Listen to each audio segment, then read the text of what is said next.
wabarakatuh.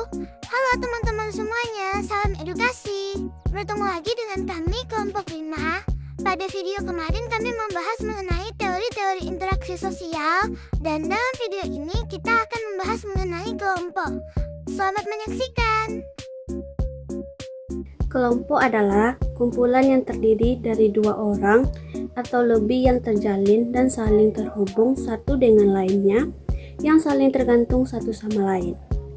Menurut Johnson, tahun 2013 menjabarkan 7 definisi yang paling umum tentang kelompok, yang dimana yang pertama itu ada kelompok dapat diartikan sebagai sekumpulan orang yang ada lingkungan yang sama dan bertujuan untuk mencapai suatu tujuan. Yang kedua, kelompok adalah sekumpulan individu yang memiliki ketergantungan satu sama lain dalam beberapa hal. Yang ketiga, kelompok adalah sekumpulan individu yang melakukan suatu interaksi baik secara fisik maupun psikologis. Yang keempat, kelompok dapat diartikan sebagai suatu kesatuan sosial yang terdiri dari lebih dari satu individu yang menganggap mereka ada di dalam suatu kelompok. Yang kelima adalah kelompok adalah sekumpulan individu yang interaksinya disusun oleh serangkaian peran dan norma-norma yang berlaku. Dan yang keenam, kelompok dapat diartikan sebagai sejumlah individu yang bertujuan untuk memenuhi kebutuhan pribadi melalui proses kebersamaan yang ada di dalam kelompok. Dan yang terakhir, kelompok adalah sekumpulan individu yang mempengaruhi individu satu dengan individu lain yang ada di dalam kelompok. Menurut Sarbaini tahun 2004, jenis-jenis kelompok dibagi menjadi 5. Yang pertama ada primary group dan secondary group, yang dimana kelompok primary itu adalah kelompok yang memiliki hubungan yang lebih intensif di antara individu-individu sehingga dapat mengenal ke arah yang lebih dekat karena sering terjadi interaksi secara langsung. Sedangkan kelompok sekunder adalah kelompok besar yang biasanya terdiri dari anggota kelompok yang banyak yang tidak memiliki hubungan yang erat karena bersifat sementara karena didasari atas kepentingan bersama. Yang kedua ada Gemeinschaft dan Gesellschaft, di mana Gemeinschaft itu adalah kelompok yang bentuk kehidupannya berdasarkan ikatan batin secara alami dan sifatnya abadi. Sedangkan Gesellschaft itu artinya kelompok yang terbentuk karena ikatan lahir yang terjadi dalam waktu yang singkat. Yang ketiga ada formal group dan informal group, di mana kelompok formal itu adalah kelompok yang terbentuk karena disengaja dan memiliki struktur organisasi juga larangan tertulis di dalamnya, yang mana jika peraturan tersebut dilanggar akan dikenakan sanksi. Sedangkan kelompok informal itu adalah kelompok yang terbentuk karena adanya pertemuan secara rutin dan sifatnya tidak memaksa karena lebih cenderung bersifat kekeluargaan. Yang keempat ada membership dan reference group. Yang keempat ada membership dan reference group, di mana membership adalah kelompok yang terbentuk karena individu memilih untuk bergabung dengan kelompok tersebut secara sukarela dan dibuktikan secara fisik.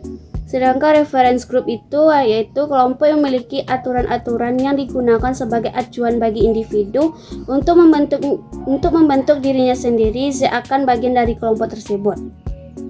Yang kelima atau yang terakhir ada in-group dan out-group, di mana in-group itu adalah kelompok di mana individu merasa sukarela masuk ke dalam kelompok tersebut dan menjadi bagian di dalamnya. Sedangkan out-group itu yaitu individu yang bergabung ke dalam satu kelompok tetapi tidak merasa menjadi bagian dari kelompok tersebut karena adanya unsur paksaan. Struktur kelompok adalah sistem yang mengatur interaksi, peran, dan hubungan antar anggota dalam sebuah kelompok. Di sini struktur ini sangat penting karena mempengaruhi perilaku individu dan kinerja kelompok secara keseluruhan. Mungkin elemen-elemen utama yang membentuk struktur kelompok itu meliputi yang pertama adanya peran atau roles. Peran di sini adalah serangkaian perilaku yang diharapkan dari seseorang yang menempati posisi tertentu dalam kelompok. Di sini peran juga membantu membagi tanggung jawab dan menciptakan prediktabilitas. Yang pertama ada peran tugas yang berkaitan dengan aktivitas yang dilakukan untuk mencapai tujuan kelompok. Misalnya seperti inisiator, pencari fakta, atau koordinator. Yang kedua peran hubungan. Ini berkaitan dengan pemeliharaan ikatan sosial dan suasana emosional kelompok. Di sini misalnya pendorong semangat atau menjadi penengah dari konflik. Yang kedua, norma. Norma adalah aturan yang disepakati atau tersirat atau tersurat yang menjadi pedoman perilaku yang dapat diterima oleh anggota kelompok. Norma membantu kelompok berfungsi dengan lancar dan mempertahankan identitas kelompok. Di sini ada norma bisa berkaitan dengan pakaian, kehadiran, tingkat usaha yang diberikan, hingga cara berinteraksi. Ada konformitas. Di sini norma sering kali menjadi tekanan bagi anggota kelompok. Yang ketiga, status. Status adalah posisi atau perangkat sosial yang dimiliki seorang dalam kelompok yang biasanya disertai dengan kehormatan, wewenang, atau kekuasaan tertentu yang lebih tinggi. Di sini status dapat diberikan berdasarkan usia, keahlian, jabatan, atau karakteristik lain yang dihargai oleh kelompok. Anggota dengan status tertinggi seringkali memiliki lebih banyak pengaruh dan kurang terikat oleh norma kelompok dibandingkan anggota berstatus rendah. Yang keempat itu ada kepemimpinan, di mana struktur kepemimpinan ini menentukan siapa yang memiliki otoritas untuk memandu dan memotivasi anggota kelompok menuju pencapaian tujuan. Yang pertama ada kepemimpinan bisa formal, ditunjuk secara resmi seperti ketua, atau informal muncul secara alami berdasarkan pengaruh, keahlian, atau karisma. Yang kelima itu kohesi kelompok. Meskipun bukan elemen struktural murni, kohesi atau kekompakan kelompok sangat dipengaruhi oleh struktur. Kohesi di sini adalah tingkat sejauh mana anggota tertarik pada kelompok dan termotivasi untuk tetap tinggal di dalamnya. Di sini ada kohesi yang tinggi umumnya menghasilkan kepuasan anggota yang lebih besar dan kinerja yang lebih baik, terutama jika kelompok mendukung kinerja tinggi. Menurut Suryono Sukanto, ada 10 ciri-ciri dari kelompok. Yang pertama, terdiri dari 2 orang atau lebih, di mana kelompok akan terbentuk jika adanya 2 orang atau lebih, di mana mereka akan berkumpul dan saling berhubungan. Dengan adanya orang lain, maka terjadilah proses interaksi. Jika hanya 1 orang, maka tidak ada dinamika kelompok karena tidak ada proses saling mempengaruhi. Yang kedua, itu ada terjadinya interaksi sosial. Interaksi sosial ini menjadi kuncian utama di mana anggota saling berkomunikasi baik secara langsung ataupun tidak langsung dan proses saling menanggapi. Bentuknya itu bisa jadi diskusi, kerjasama, atau bahkan menyelesaikan konflik.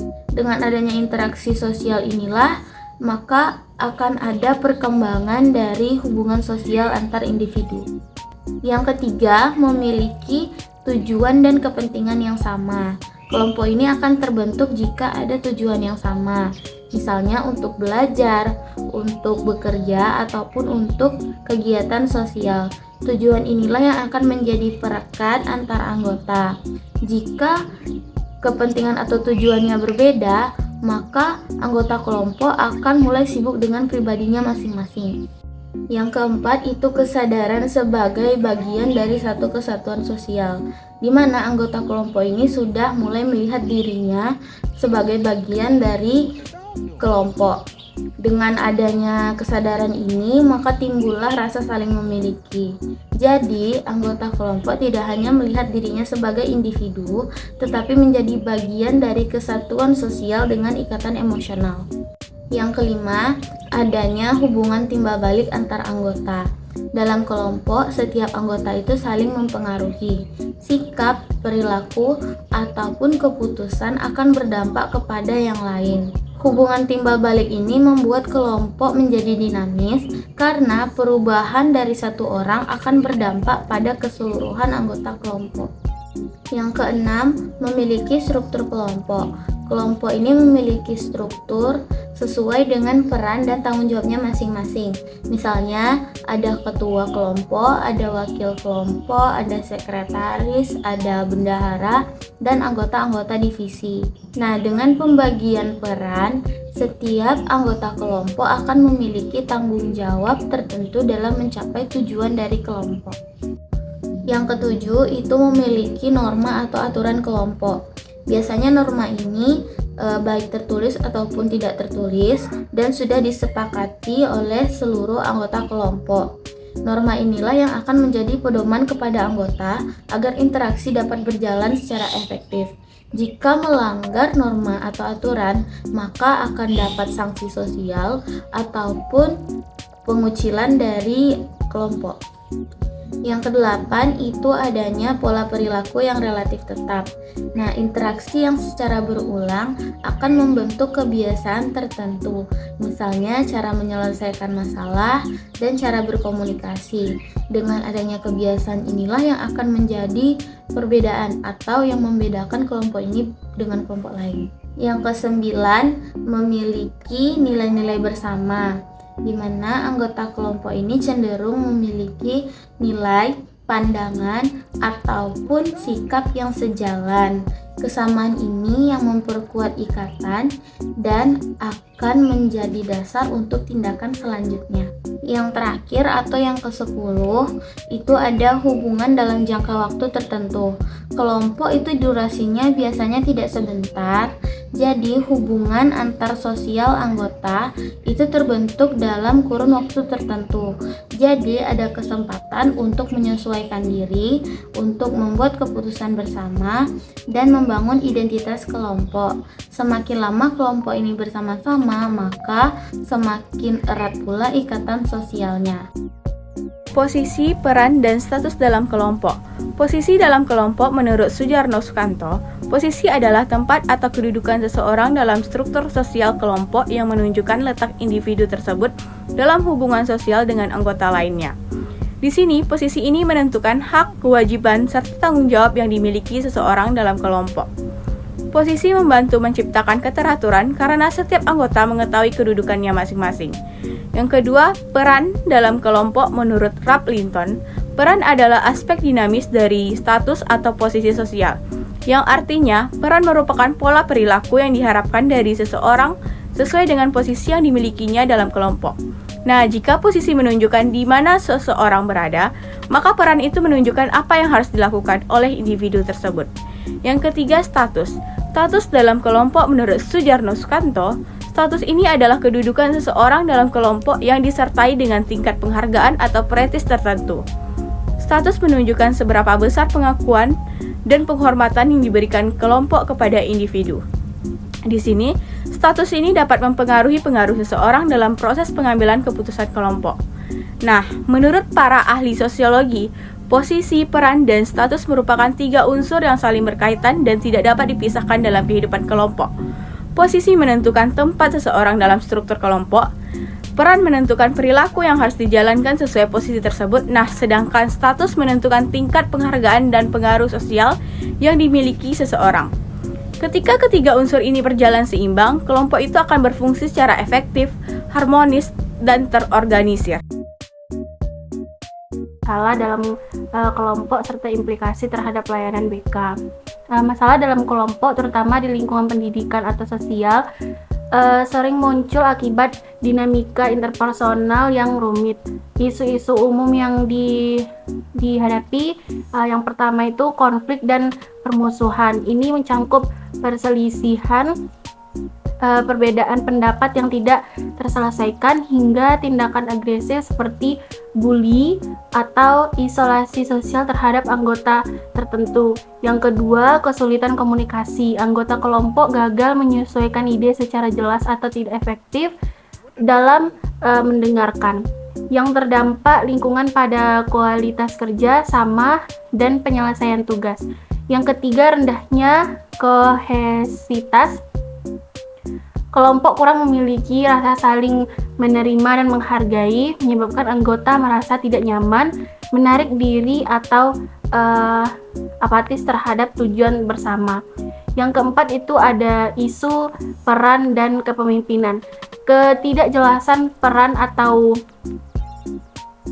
perubahan dominasi yang menciptakan ketegangan internal dan menghambat produktivitas kelompok. Yang kelima, perilaku emosi yang mempengaruhi kelompok. Masalah pribadi anggota seperti kecemasan atau depresi yang kemudian mempengaruhi suasana hati, energi, dan kinerja seluruh kelompok. Implikasi terhadap layanan bimbingan konseling. Masalah-masalah kelompok ini menuntut peran konselor bimbingan dan konseling untuk memberikan layanan yang spesifik dan terstruktur. Yang pertama itu peningkatan kebutuhan layanan kelompok. Konselor harus lebih aktif menyediakan layanan bimbingan kelompok dan konseling kelompok. Layanan ini fokus pada penanganan isu-isu umum seperti pengembangan keterampilan sosial, komunikasi interpersonal, dan teknik penyelesaian konflik yang menjadi perhatian bersama anggota kelompok. Tujuannya adalah pencegahan dan pengembangan kompetensi sosial siswa. Yang kedua itu ada penekanan pada keterampilan sosial. Layanan BK perlu menekankan pelatihan praktis mengenai keterampilan sosial, misalnya empati, asertif, dan negosiasi, dan manajemen konflik. Hal ini memberdayakan siswa untuk menyelesaikan permasalahan sosial mereka secara mandiri dan memahami perspektif teman sebaya. Mengurangi ketergantungan pada intervensi konselor. Yang ketiga, penanganan kasus kompleks. Masalah kelompok sering memunculkan kasus-kasus yang rumit, misalnya trauma akibat perundungan atau isolasi kronis. Hal ini mengimplikasikan perlunya pelatihan khusus bagi konselor untuk menguasai intervensi yang terkait dengan kesehatan mental dan dinamika sosial modern. Yang keempat, tantangan internal dalam konseling. Konselor menghadapi tantangan seperti resistensi anggota kelompok atau membuka diri atau membangun rasa percaya atau trust issue. Selain itu, keterbatasan waktu menuntut konselor untuk cermat dalam memutuskan apakah sebuah masalah lebih efektif ditangani dan konseling kelompok atau membutuhkan konseling individual. Terus yang kelima ada peran referensi atau alih tangan kasus. Referensi atau alih tangan kasus merupakan prosedur kritis ketika masalah kelompok sudah berada di luar batas kompetensi, wewenang, atau kapasitas konselor sekolah, atau ketika intervensi BK internal tidak menunjukkan hasil yang diharapkan, kebutuhan untuk referensi eksternal. Referensi menjadi mutlak diperlakukan dalam situasi seperti yang pertama itu masalah kesehatan mental serius ketika konflik kelompok berhubungan erat dengan gangguan emosional atau psikologis yang parah seperti depresi klinis, kecemasan kronis, atau adanya risiko bahaya diri atau orang lain yang membutuhkan diagnosis dan penanganan profesional. Yang kedua itu melibatkan aspek hukum atau kriminal. Apabila masalah tersebut mencangkup tindakan kekerasan serius atau ancaman atau pelanggaran hukum yang memerlukan penanganan diri pihak berwenang di luar sekolah.